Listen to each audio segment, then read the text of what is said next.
जरा इमेजिन करें, एक छोटा सा गरीब बच्चा जो एक छोटे से गांव में पूरा दिन खेतों में काम करता है, सिर्फ और सिर्फ 2 वक्त के खाने के लिए।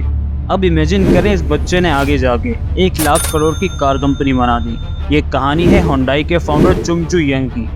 चुंग चू यंग 1915 में कोरिया के एक छोटे से गांव में पैदा होते हैं। इनका सपना था एक स्कूल टीचर बनने का, लेकिन उनकी फैमिली की फाइनेंशियल सिचुएशन इतनी खराब थी कि वो अपनी एजुकेशन तक मुकम्मल नहीं कर पाए। अब पूरा दिन इस बच्चे को अपनी फैमिली के साथ खेतों में काम करना पड़ता था, लेकिन इतनी मेहनत करने के बाद भी कितने दिन ऐसे आ जाते थे जब फैमिली के पास एक वक्त के खाने को भी कुछ नहीं होता था। अब चुंग के फादर उन्हें लकड़ियां बेचने के लिए साथ वाले शहर में भेजा करते थे। वहाँ चुंग ने लोगों का लाइफ स्टाइल देखा, उनका खाना पीना, रहन सहन, वो भी बिना खेतों में सारा दिन काम किए बगैर। ये सब देखकर वो अपनी गरीबी और अपनी फैमिली का लाइफ स्टाइल देखकर फ्रस्ट्रेट होने लगे और अपने लिए भी एक बेहतर जिंदगी चाहने लगे। फिर एक दिन उन्होंने एक न्यूज़पेपर आर्टिकल में पढ़ा कि साथ के एक शहर में एक बड़ा कंस्ट्रक्शन प्रोजेक्ट लग रहा है और उस प्रोजेक्ट के लिए काफी वर्कर्स की जरूरत है। अब इसे पढ़कर वो सोच में पड़ गए और 1932 में 16 साल की उम्र में चुंग ने एक बहुत बड़ा फैसला किया। वो अपना घर छोड़कर भागने वाले थे। एक रात चुंग अपने दोस्त के साथ बिना किसी को बताए शहर की तरफ निकल पड़े और 160 किलोमीटर चलने के बाद वो क्यूगोन शहर में पहुंच गए और फिर वहां कंस्ट्रक्शन लेबर का काम शुरू कर दिया। अब कमाई बहुत कम थी और काम बहुत मुश्किल था, लेकिन चुंग काफी खुश थे क्योंकि वो लाइफ में पहली बार खेती बाड़ी से हटकर कुछ अलग कर रहे थे। फिर ठीक 2 महीने बाद चुंग के फादर ने उन्हें तलाश कर लिया और उन्हें वापस अपने साथ गांव लाकर फार्मिंग में लगा देते हैं। अब फैमिली तो उनके लौटने से बहुत खुश थी, लेकिन चुंग नाखुश थे।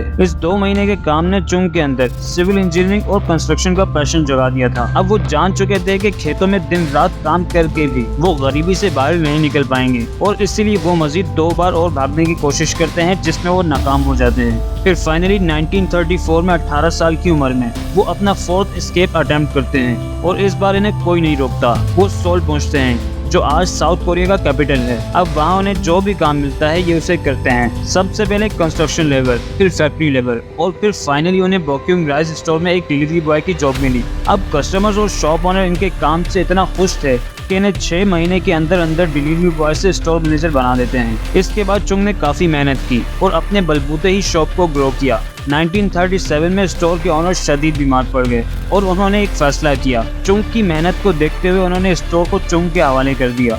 22 साल की उम्र में चुंग अब एक एम्प्लॉय से बिजनेस के ऑनर बन गए थे। अब अगले 2 सालों में मजीद चुंग ने और मेहनत की। मार्केट में ट्रस्ट और रेपुटेशन बिल्ड की, जिससे बिजनेस मजीद तेजी से ग्रो हुआ। अब सब कुछ बेहतरीन चल रहा था, लेकिन इसी दौरान एक ट्रेजेडी हो गई। वर्ल्ड वॉर 2 का दौर था और उस टाइम जापान का रूल था। जापानीज चाहते थे कि जंग के दौरान उनके मिलिट्री को वाफिक मिकदार में राइस मिलते रहें और इसी वजह से उन्होंने सब राइस शॉप्स की ओनरशिप ले ली। चुंग से भी उनकी राइस शॉप छीन ली गई और सालों से बनाया हुआ बिजनेस एक ही झटके में खत्म हो गया। अब चुंग काफी परेशान थे, लेकिन उन्होंने हार नहीं मानी। अगर मैं दिलो जान से कुछ भी काम करूं तो मैं उसमें कामयाब हो सकता हूं। इस सोच के साथ वो ऐसा बिजनेस ढूंढने लगे जिसमें जापानीज गवर्नमेंट का इंटरफेरेंस नहीं था। बहुत जल्द वो कार रिपेयर बिजनेस में आते हैं और 1940 में 3000 वॉन का लोन लेकर वो एडो सर्विस गैराज खोलते हैं। लेकिन इस बार किस्मत इतनी खराब थी कि खुलने के 1 महीने बाद ही गैराज में आग लग गई और सब कुछ जल के राख हो गया। चुंग अब मजीद परेशान होने लगे क्योंकि उन्हें अब अपना लोन चुकाना था और कस्टमर्स को भी उनके गैराज में जले गाड़ियों का कंपनसेट अदा करना था। अब एक नॉर्मल इंसान इस सिचुएशन में आसानी से हार मान सकता था, लेकिन चुंग ने हमेशा की तरह प्रॉब्लम को फेस किया। उन्होंने मजीद 3500 वॉन का फ्रेश लोन लिया और पहले से भी अच्छा गैराज खड़ा कर दिया। चुंग ने देखा कि कस्टमर्स की कार रिपेयर होने में कई ज्यादा हफ्ते लग जाते हैं, इसीलिए स्पीड को उन्होंने अपना मेन फोकस बनाया। जहां कॉम्पिटिटर को एक सर्टेन रिपेयर के लिए 20 दिन लग जाते थे, वहीं चुंग का गैराज उसी रिपेयर को 5 दिन में कर देता था। उनका गैराज इतना सक्सेसफुल हुआ कि अगले 3 साल में यानी 1943 तक उनकी वर्कफोर्स 80 एम्प्लॉय तक ग्रो हो चुकी थी। इस टाइम तक चुंग ने अपना पूरा लोन अदा कर दिया था और फैमिली को भी सोल में सेटल कर दिया था। अब बिजनेस तेजी से ग्रो कर रहा था और तभी एक और मेजर ट्रेजेडी हो गई। जापान को वर्ल्ड वॉर 2 के लिए वॉर रिलेटेड इक्विपमेंट बनाने थे और इसीलिए जापान ने उनकी गैराज की ओनरशिप ले ली और एक लोकल स्टील प्लांट से मर्ज कर दिया। एक बार फिर से उनकी सालों की मेहनत से खड़ा बिजनेस उनसे एक झटके में ही छीन लिया गया। अब चुंग को अपनी फैमिली के साथ वापस गांव लौटना पड़ा, लेकिन इस बार उनके पास 50,000 वॉन्स की सेविंग्स थी और वो कॉन्फिडेंट थे कि वो फिर से एक बिजनेस खड़ा कर लेंगे। वर्ल्ड वॉर 2 के खत्म होने के साथ साथ कोरिया में जापान का रूल भी खत्म हो गया। कोरिया के नॉर्दर्न एरिया में सोवियत यूनियन का इन्फ्लुएंस था और साउथर्न एरिया में अमेरिका का। इन दोनों ने वर्ल्ड वॉर 2 में मिलकर जापान के अगेंस्ट वॉर लड़ी थी, इसीलिए कोरिया नॉर्थ और साउथ कोरिया में डिवाइड हो गया। 1946 में चुंग वापस सोल आ जाते हैं और अपना रिपेयर बिजनेस स्टार्ट करते हैं। बिजनेस तो पुराना था, लेकिन इस बार नाम नया था, होंडाई ऑटो सर्विस।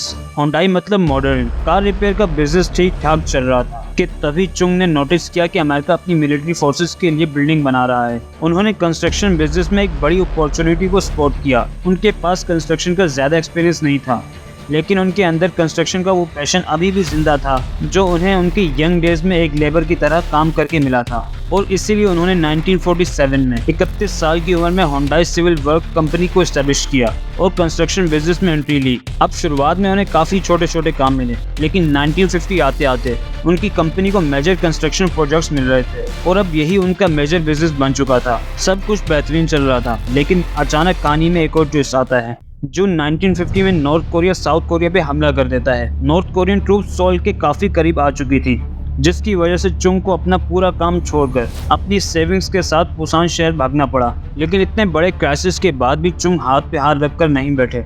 इस वक्त यूएसए आर्मी साउथ कोरिया के साथ मिलकर नॉर्थ कोरियन आर्मी से लड़ रही थी और उन्हें टैंक्स, वेयर हाउसेस और आर्मी हेडक्वार्टर्स की जरूरत थी। चुंग ने ऑब्जर्व किया कि अमेरिकन के पास पैसों की कमी नहीं थी, उन्हें बस रिलायबल और टाइमली डिलीवरी चाहिए थी और चुंग ने अमेरिकन को बस वही दिया। उन्होंने एक छोटी सी टीम से वापस शुरुआत की और कैन डू मोटो अपनाया, मतलब अगर प्राइस सही है तो वो कोई भी कंस्ट्रक्शन प्रोजेक्ट लेने को तैयार थे। अब वॉर चल रही थी और उन्हें कई प्रॉब्लम्स आई, कई बार लॉसेस भी हुए, लेकिन एक बार जबान देने के बाद उन्होंने कभी भी किसी प्रोजेक्ट को बीच में नहीं छोड़ा। उनकी इसी लायबिलिटी की वजह से उनकी अमेरिकन के साथ काफ़ी स्ट्रॉन्ग रिलेशनशिप डेवलप हो गई।